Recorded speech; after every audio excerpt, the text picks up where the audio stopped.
ഇന്നു മുതൽ ഒരൊറ്റ ബോട്ടും കടലിലിറങ്ങരുത്. സേനൻ പറയും. അതിനു മുമ്പ് കടലിൽ പോകുന്ന ഒരൊറ്റ തെണ്ടിയും തിരിച്ചെത്തില്ല.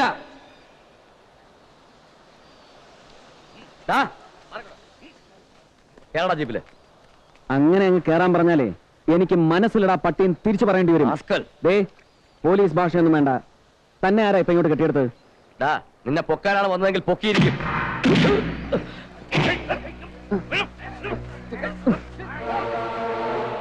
കേട്ടടാ അവന് ജീപ്പില്.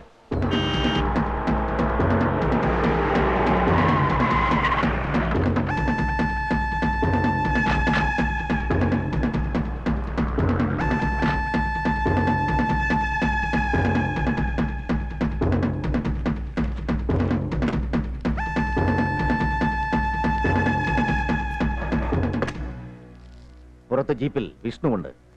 ഞാൻ അവനെ കൊണ്ടുപോകാൻ വന്നതാ. ഞാൻ കൊണ്ടുപോകും. പിന്നെയുള്ള കാര്യങ്ങൾ നമുക്ക് സൗകര്യമായി സംസാരിക്കാം. എന്താ?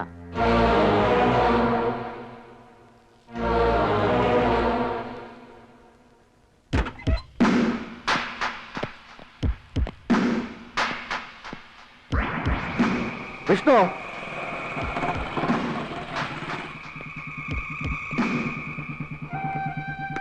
നീ പൊയ്ക്കോ.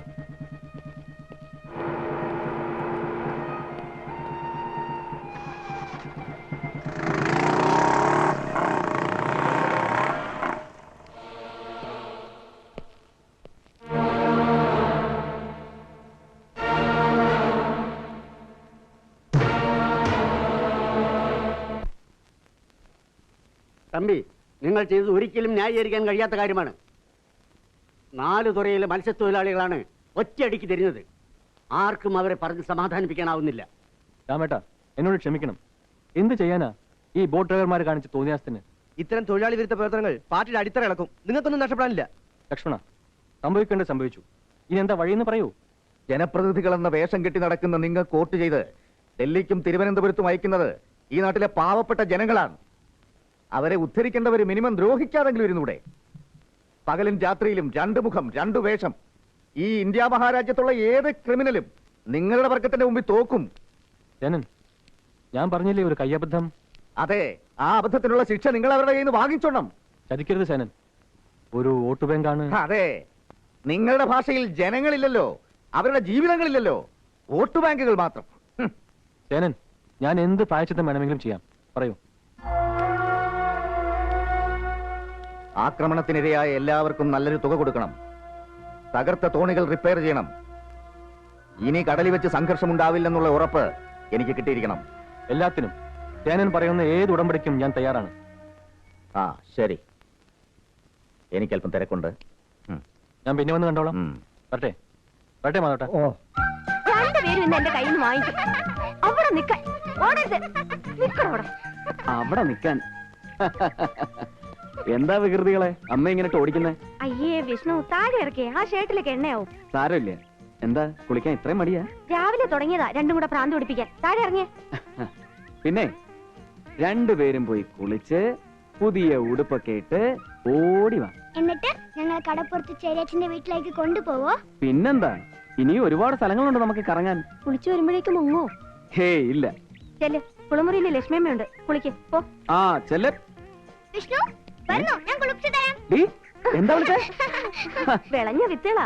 ആ വിഷ്ണുവാ, ഇന്ന് ഇവിടുന്ന് ഉണ്ടിട്ട് പോയാ മതി. ആ നീ വന്നോ? ഞാൻ ചേക്കുട്ടിയെ വിട്ട് നിന്നെ വിളിപ്പിക്കാമെന്ന് ആലോചിക്കായിരുന്നു. ഒന്നുമില്ല, ചില കാര്യങ്ങൾ പറയാനുണ്ട്. ഇന്ന് വലിയ കാര്യങ്ങളൊക്കെ ഒന്ന് ഒഴിവാക്കിക്കൂടെ? കുട്ടികളാണെങ്കിൽ വിഷ്ണുവിനെ നാളുകൾ കൂടി കണ്ടതിന്റെ സന്തോഷത്തിലാ. അവരോടൊപ്പം വല്ലപ്പോഴും കിട്ടുന്ന കുറച്ച് സമയമാ ജീവിതത്തിന് എന്തോ ചില അർത്ഥങ്ങളൊക്കെ ഉണ്ടെന്ന് തോന്നിക്കുന്നു. ഞാൻ പറഞ്ഞു മടുത്തു. എന്നും ഇങ്ങനെയൊക്കെ മതിയോ?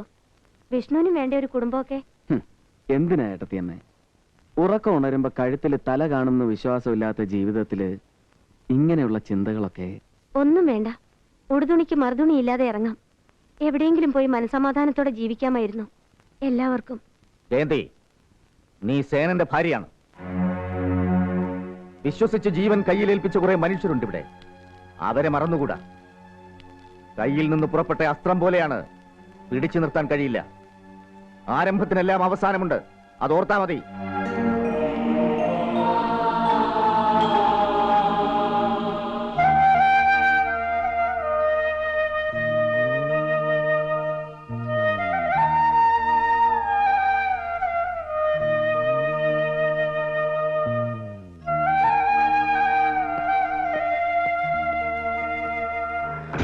നാട്ടുകാരെ, വോട്ടർമാരെ, ഇടതുപക്ഷ ഐക്യത്തിന്റെ കരുത്തനായ സാരഥി, അധ്വാനിക്കുന്ന ജനവിഭാഗത്തിന്റെ മുൻനിര പോരാളി സഖാവ് മോഹൻ തമ്പിക്ക് സൂര്യൻ ചിഹ്നത്തിൽ നിങ്ങളുടെ വിലയേറിയ ഓരോ വോട്ടും രേഖപ്പെടുത്തി അദ്ദേഹത്തെ വിജയിപ്പിക്കുവാൻ വിനീതമായി അഭ്യർത്ഥിച്ചുകൊള്ളുന്നു.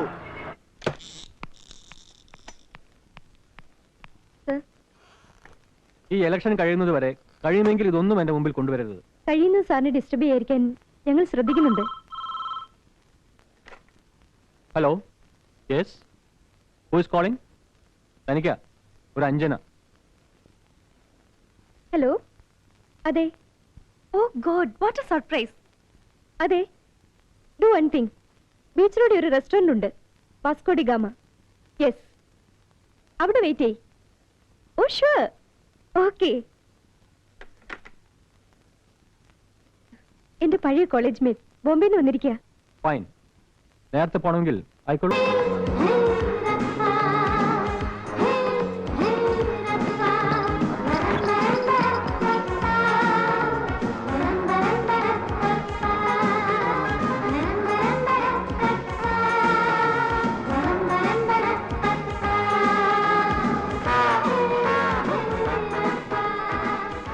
May I help you, madam?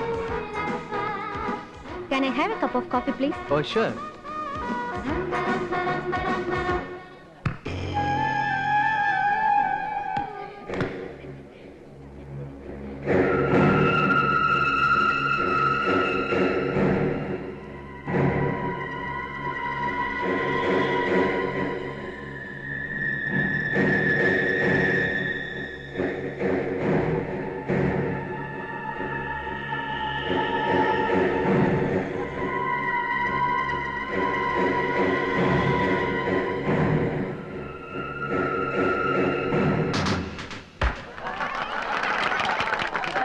നോക്കൂ, എനിക്ക് ജയിച്ചേ പറ്റൂ. അതിനാണ് ഞാൻ വന്നത്. You got it?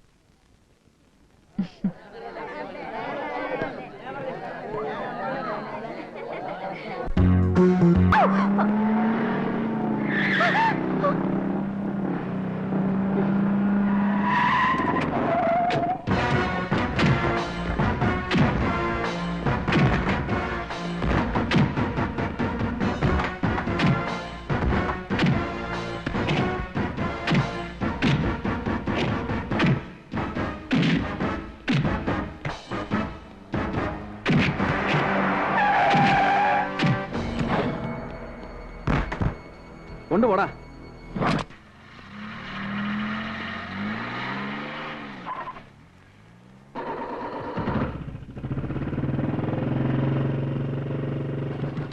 ഏയ്, എന്താ ഇത്? എന്താ ഇവിടെ നടന്നത്? അല്ല, ചേച്ചിയെ മനസ്സിലായില്ല. നല്ല തന്റെ ഇടമാണല്ലോ. അതിനൊന്നും കുറവില്ല. ചേട്ടന് മനസ്സിലായില്ല? അയ്യോ, ഞാനൊരു പാവം വക്കീലാന്നേ. നാട്ടുകാരുടെ ചില്ലറ കേസുകൾ വന്നാ വാദിക്കും, ജയിപ്പിക്കും. വയറ്റിപ്പഴപ്പിന്റെ പ്രശ്നമാണേ. Mobile quarto? ആ, പക്ഷെ രാത്രിയെ ഇറങ്ങും. പിന്നെ ശിക്ഷ വിധിക്കുന്നത് നടപ്പാക്കുന്നതൊക്കെ ഞാൻ തന്നെ. ഇതിന് എനിക്കറിയാവുന്ന പേര് ഗുണ്ടാരാജ് എന്നാണ്. ഓഹോ, അങ്ങനെയും വിളിക്കാം. പിന്നെ കൊച്ചമ്മണി പാതിരയ്ക്ക് ഇങ്ങനെ കറങ്ങി നടക്കാതെ വീട് പിടിക്കാൻ നോക്ക്. നല്ല പൂവമ്പഴം പോലെ ഇരിക്കുന്നത്. ഇവിടുത്തെ പിള്ളേരുടെ കിട്ടിയാലേ തൊലി പോലും കളയാതെ വിഴുങ്ങിക്കളയും. ചെല്ലു ചെല്ലു.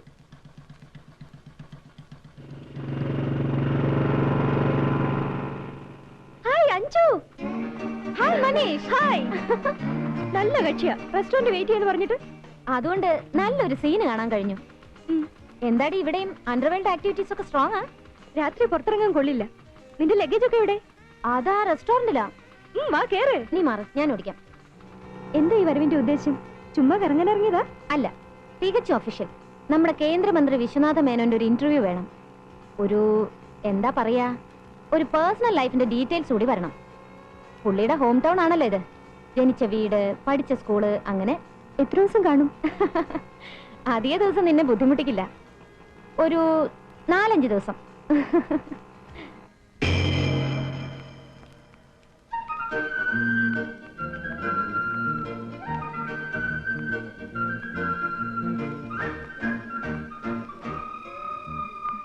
Good morning. മോർണിംഗ്. എനിക്ക് മിനിസ്റ്റർ എന്ന് കാണണം.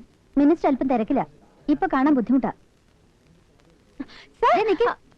ഇപ്പൊ അകത്തേക്ക് പോകാൻ പറ്റില്ല.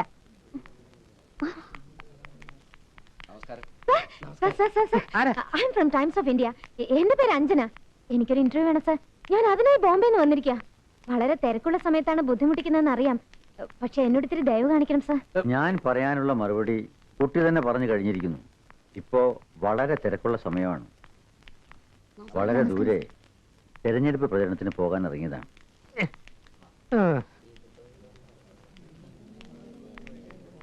സർ സർ ശരി സർ. പക്ഷെ നാളെ അല്ലെങ്കിൽ അതിനടുത്തുള്ള ഒരു ദിവസം കുറച്ച് സമയം എനിക്ക് അനുവദിച്ചു തരണം സർ. പിന്നീട് എപ്പോഴെങ്കിലും ഒന്ന് കാണൂ. നിങ്ങൾ ഇങ്ങനെ അങ്ങ് പിടിച്ചു തൂങ്ങിയാലോ? കുറച്ച് സമയമൊക്കെ വേണ്ടേ? പിന്നീട് എപ്പോഴെങ്കിലും ഒന്ന് കാണണം. ഒരു വഴിക്ക് പോകുമ്പോഴാ മുമ്പേ ടൈംസ് ഓഫ് ഇന്ത്യ. സർ ഞാൻ ഇനിയും വരും.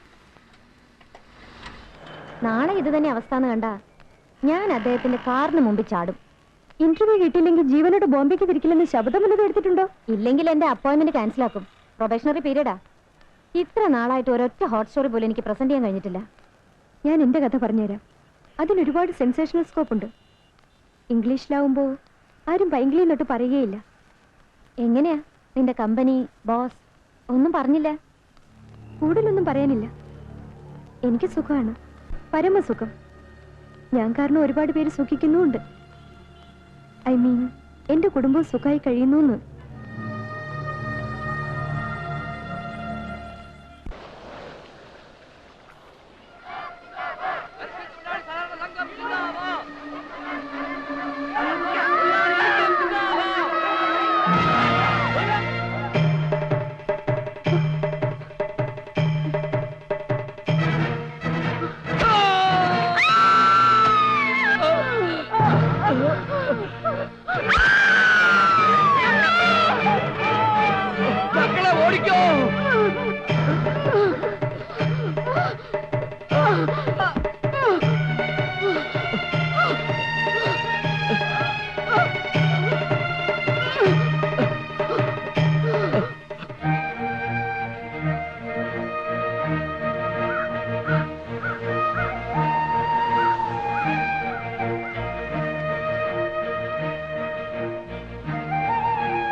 ഏട്ടൻ ഈ ദിവസം മറന്നില്ലല്ലേ? എങ്ങനെ മറക്കും? ചോര കണ്ട് അറപ്പ് തീർന്ന ദിവസം, മനസ്സ് മരവിച്ചു പോയ ദിവസം. ഇപ്പോഴും കൺമുന്നിലെല്ലാം വ്യക്തമാണ്. ഏട്ടനെയും എന്നെയും നെഞ്ചിൽ കിടത്തി അച്ഛൻ പറഞ്ഞിരുന്ന സ്വപ്നങ്ങൾ. പാവം, ഭൂമിയിലെ മുഴുവൻ കുഞ്ഞുങ്ങൾക്കും നന്മ വരുന്ന കാലം. അച്ഛന്റെ കണ്ണുകളിൽ പ്രതീക്ഷയുടെ നക്ഷത്രത്തിളക്കം. പക്ഷെ ആ അച്ഛന്റെ മക്കൾ ഇന്ന് എത്ര മാറിപ്പോയി അല്ലേ ഏട്ടാ? മാറിയതല്ല, മാറ്റിയതല്ലേ. എന്നോ കയ്യിലെടുത്തു പോയ ആയുധം താഴെ വയ്ക്കാൻ അനുവദിച്ചില്ലല്ലോ. ഞാൻ പോകുന്നു.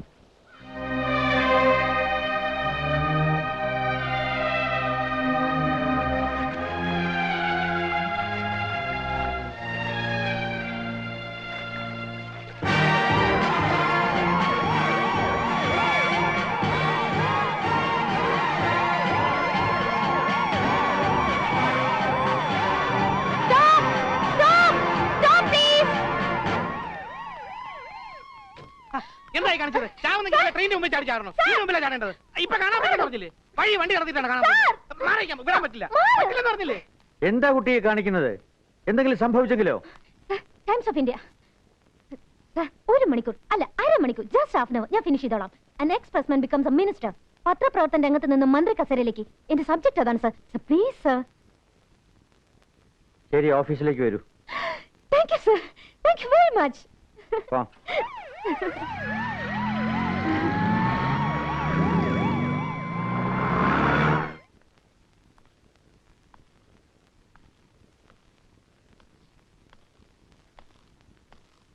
ഇരിക്കൂ. Thank you very much sir. ബോംബെയിലാണോ കുട്ടിയുടെ വീട്? അതെ സർ, ജനിച്ചതും വളർന്നതും. ഞാൻ വളരെ നാൾ അവിടെയായിരുന്നു, അന്ധേരി. എനിക്കിഷ്ടമായിരുന്നു ആ ഏരിയ. അറിയാം സർ. സാറിനെ പറ്റിയുള്ള എല്ലാ വിവരങ്ങളും കംപ്ലീറ്റ് ബയോഡേറ്റ ഞാൻ കളക്ട് ചെയ്തിട്ടുണ്ട്. ഒരാളിന്റെ ഭൂതകാലം തേടിയുള്ള യാത്ര അതെനിക്കിഷ്ടമാണ് സർ. പ്രത്യേകിച്ചും സമൂഹത്തിൽ ഉന്നതമായ സ്ഥാനമാനങ്ങളുള്ളവരുടെ. രസകരമായ പലതും ആ യാത്രയിൽ കിട്ടിയെന്ന് വരും. ചിലപ്പോ ഉദാഹരണത്തിന്. പിന്നെ അരമണിക്കൂർ എന്ന് പറഞ്ഞ കാര്യം ഓർമ്മയുണ്ടല്ലോ? ഉണ്ട് സർ. എന്റെ വാചകവടിയിൽ അറിയാതെ സാർ വീഴാതെ നോക്കണം. അല്ലെങ്കിൽ സാർ തന്നെ ഈ അരമണിക്കൂറിന്റെ കാര്യം മറക്കും. അപ്പോ ഞാൻ പറഞ്ഞു വന്നത് ഭൂതകാലം. കഴിഞ്ഞു പോയ കാലത്തിലെ ചില അധ്യായങ്ങൾ കാണുമല്ലോ. ബോധപൂർവം മറന്നു കളഞ്ഞ് അല്ലെങ്കിൽ ചീന്തിപ്പറിച്ച് കാറ്റിൽ പറത്തിയ അങ്ങനെയൊന്ന് ഞാൻ സാറിന്റെ ജീവിതത്തിലും കണ്ടെത്തുന്നു. അതെ സർ. പക്ഷേ അത്ര രസകരമല്ലാത്ത ഒന്ന്. ഒരു പാവം സ്ത്രീയുടെ കണ്ണീര് വീണ് നനഞ്ഞ് കുറച്ചേടുകൾ. What do you mean? I said what I mean. Sir emotional ആവരുത്. ഞാൻ ഡീറ്റെയിൽസിലേക്ക് കടക്കുകയാണ്. 60s അവസാന കാലം. സാർ അന്ന് ടൈംസ് ഓഫ് ഇന്ത്യയിൽ പത്രപ്രവർത്തനത്തിന്റെ ടെക്നിക്സും സ്ട്രാറ്റജിയും അഭ്യസിക്കാൻ വേണ്ടി സാറിന്റെ അച്ഛൻ കരുണാകര മേനോൻ അയച്ചതായിരുന്നു. അന്നത്തെ സായാഹ്നങ്ങൾ അധികവും സാറ് ചിലവഴിച്ചിരുന്നത് പഴയ നവഭാരത് ടൈംസിൽ നിന്നും രാജിവെച്ച് പിരിഞ്ഞ് KPR എന്ന ജീനിയസിന്റെ ഫ്ലാറ്റിലായിരുന്നു. രാത്രി വൈകുവോളം നീളുന്ന ചർച്ചകൾ. ഗുരുമുഖത്ത് നിന്ന് നിങ്ങൾ പുതുതായി പലതും പഠിക്കുകയായിരുന്നു. KPRന്റെ മകൾ പ്രഭാദേവി. മുഷിഞ്ഞ വാതിൽ കേട്ടിന് പിറകിൽ നിങ്ങളുടെ മുഖം നോക്കി നിന്ന പാവം പെൺകുട്ടി. നിങ്ങൾ മോഹം കൊടുത്തു. തിരിച്ച് അവൾ എല്ലാം തന്നു. എല്ലാം. ദരിദ്രനെങ്കിലും ആത്മാഭിമാനിയായിരുന്ന KPRന് ഏക ആശ്രയമായിരുന്ന മകളുടെ ജീവിതം കൈക്കുമ്പിളിലൂടെ ചോർന്നു പോകുന്നത് സഹിക്കാനാവുമായിരുന്നില്ല. നിങ്ങൾ തന്നെ ഒരു പോംവഴി മുന്നോട്ട് വെച്ചു. ഒരു രജിസ്റ്റർ വിവാഹം. അത് നടന്നു. അന്ധേരിയിലെ ഒരു രജിസ്റ്റർ ഓഫീസിൽ വെച്ച്. അതിന്റെ ഫോട്ടോസ്റ്റാറ്റ് കോപ്പി.